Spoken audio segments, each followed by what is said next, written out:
welcome back to my channel. My name is Lixie and this is Lixie et al. Today we're going to be doing a very fun video, or at least fun for me. This was a request from someone over on TikTok, and it is in preparation of the RBD concert, or honestly any concert that you're going to be exchanging bracelets. Today I'm bringing you a tutorial. So I have my materials here. I am recording my process up here, so you'll probably see some interchangeable clips between my face and what I'm doing down here. And I'm just going to go through everything that I have and how I do my bracelets. Now, I don't have necessarily a complex or specific standard or a way that I do the bracelets. As I go and as I'm making the bracelets, I look at it, and if I like it, I keep on going. If I don't, I switch it up. Sometimes I completely remove a bracelet that I've already done and I start over because I don't like how it looks.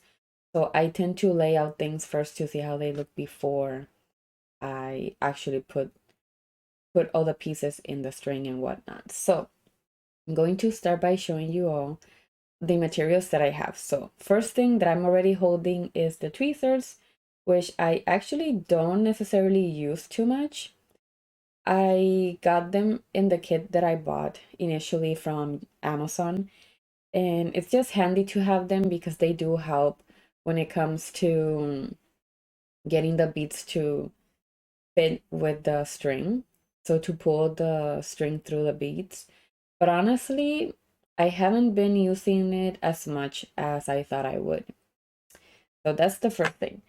Obviously, the second thing is the actual string. I have this little box that came in one of the kits that I bought because, yes, I already bought two. So this is the second one that I got. And I have a combination between the strings that I got from the first kit I bought and then some that I got from the second one, which is the one that has more colors and like more strings, because I already used up most of the original kit that I bought. I have less of that kit and more of the newer one, obviously. So I'm gonna set this to the side. I also have some letters here, which again, I already used this. So I'm missing a bunch of letters that I actually need for the things that I'm writing, hence the reason why I ended up buying more. Then I have here, and this one is almost empty, but this is the kit that I bought initially. And I pretty much already used up all the stuff that came in it, except for the elastic string. I really don't like using the elastic string just because it's very hard for me to tie it and keep the knot from moving. Like, if you use elastic string without the bracelet or jewelry hardware and you know how to tie it, let me know, because it's very, very difficult for me. It always comes loose and the beads go everywhere and it's a whole mess. I tried once to use this in another video and then I gave up because no, absolutely not. I'm not gonna be risking that my besties that I give bracelets to end up losing them. And okay, anyway, final and obviously the most exciting thing is my beads kit. This is the one that I bought second. So it's bigger than the other one that I bought. It has more colors and like more options. It has like the letters and some goofy, colorful, tiny beads, and then the regular big beads. Now, the reason why I bought this kit was because my intention originally was to make bracelets with ribbons because I saw a lot of people do that. And as you can see, I have a bunch of them. These are from very old projects, like back in the day. I did not buy this. I actually think I got this gifted to me. So I didn't buy these at all at any point in my life. I just had them. And when I started making the bracelets with these, I noticed that they were too tight and too stiff because the string is too thick or too wide. So I decided not to do that. let's get into this. So I have my scissors here. I also have a list of the words that I've been spelling out for the concert bracelets. So things like RBD, RBD Tour, Soy Rebelde, just the word rebelde, yo digo R, tú dices BD, the character names, Generación RBD, and then like song titles, album titles, and things like that. Something similar to what the Swifties did for the Taylor Swift concert.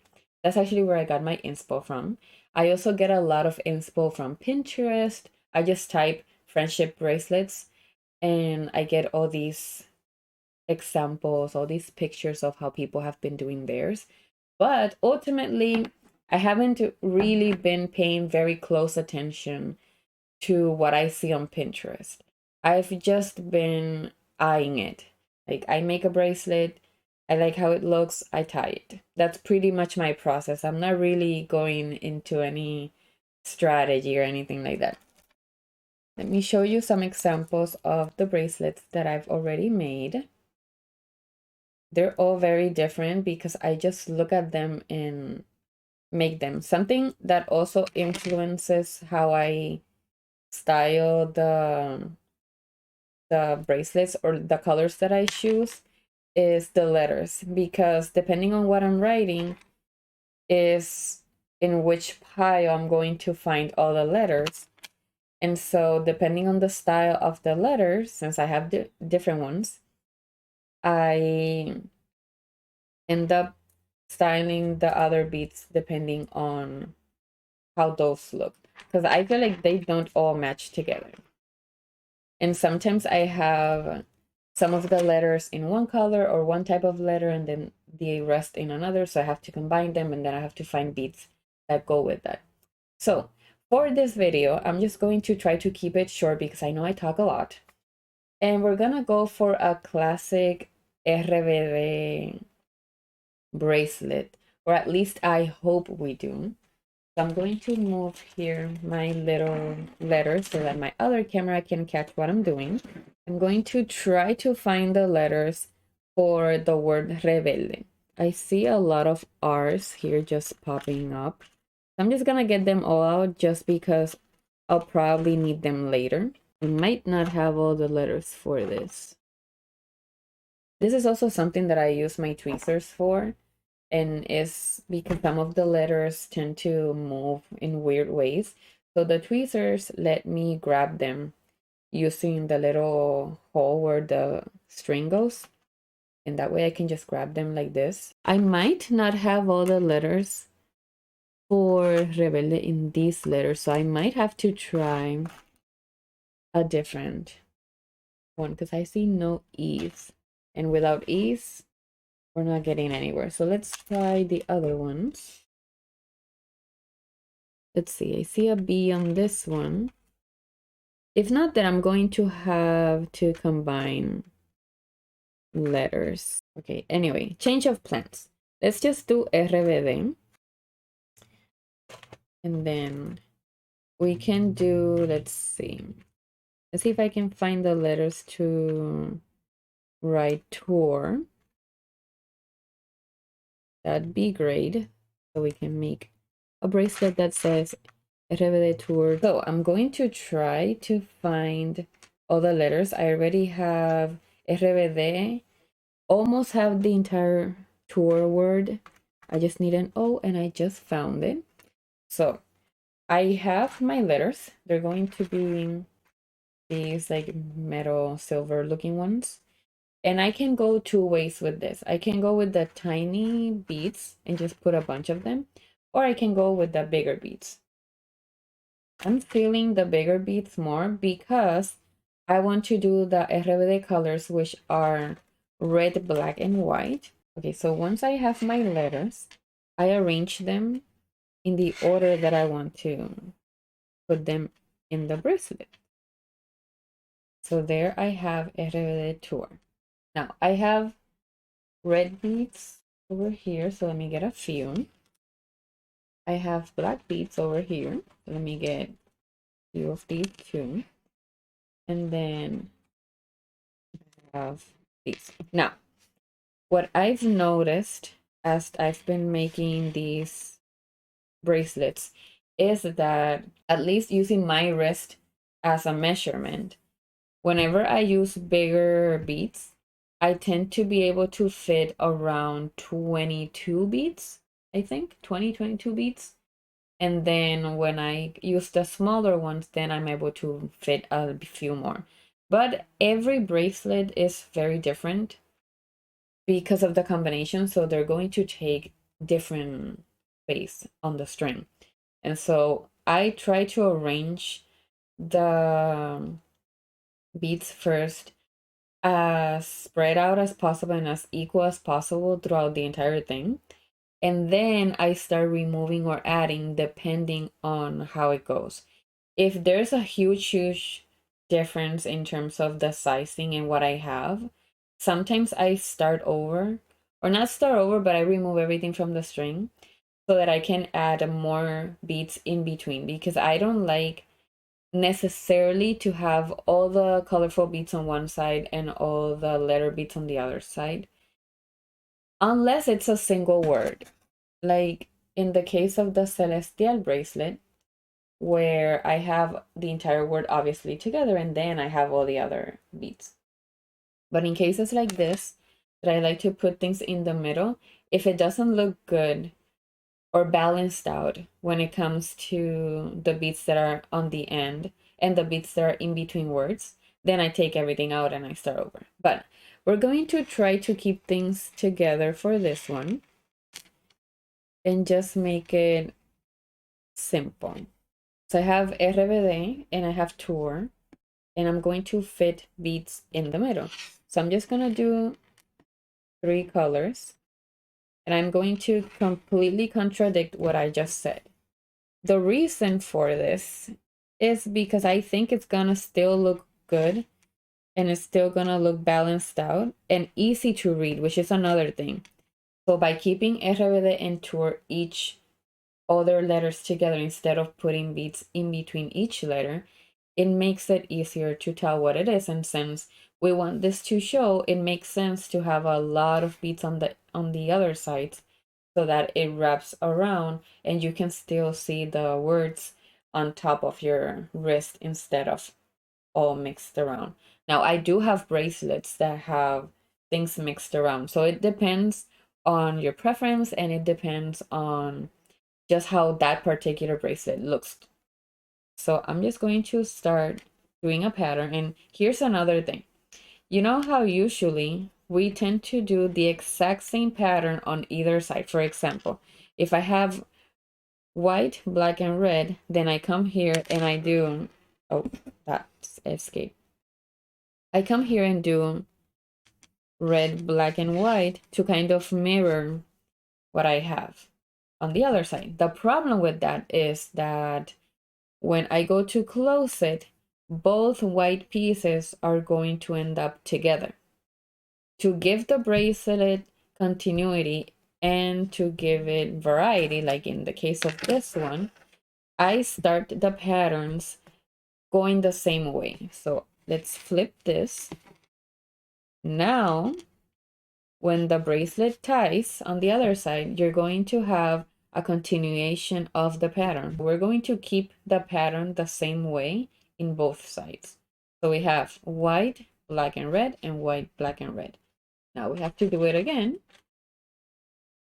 because we still don't have a lot of beads. So this is not gonna wrap around just yet. So we're going to do white, black, and red again.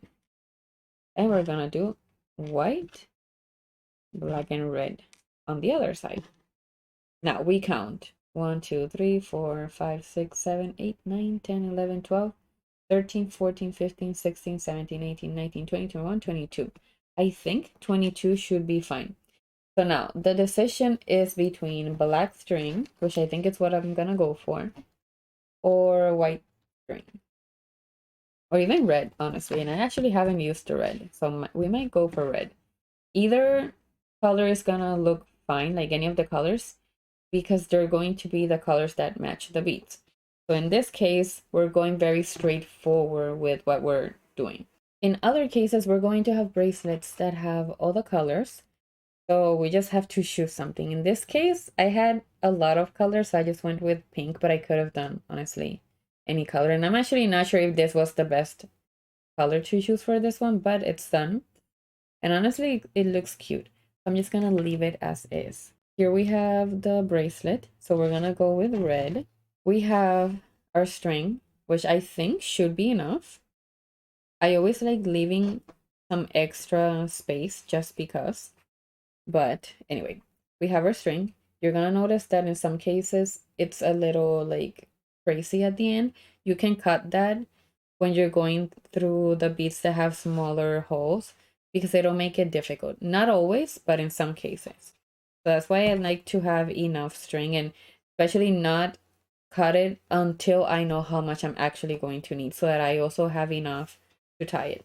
So I just start in either end and I put the beads in the order that I had already laid them out.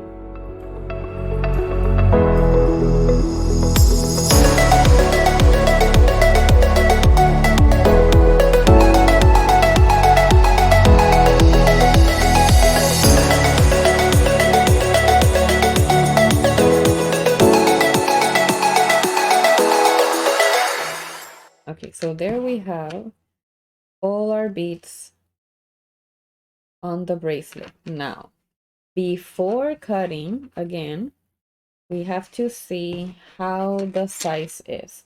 So what I do is I try to hold both ends together very, very close.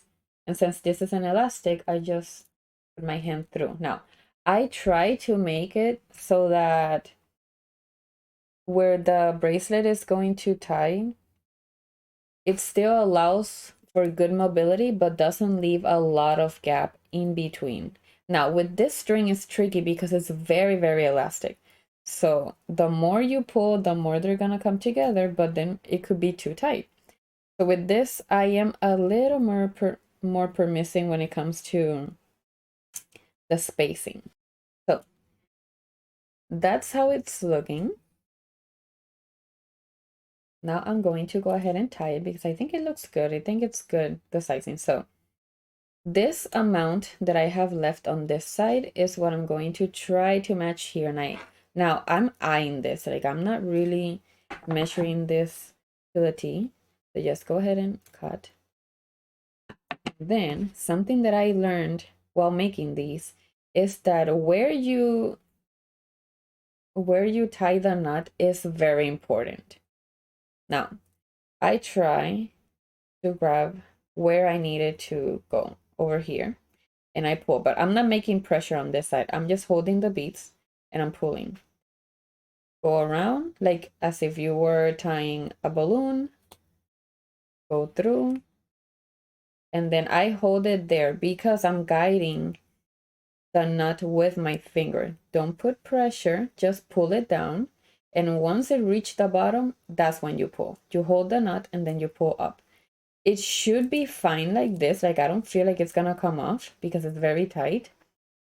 But if you want to give it an extra layer of security, you can go ahead and burn this with a lighter or something. Be careful, please.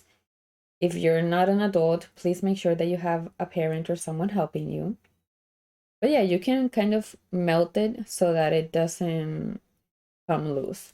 But yeah, this is how the bracelet looks. And as you can see, there is some gap. And yeah, I could have added more. But sometimes it's more comfortable. So it depends on your preference.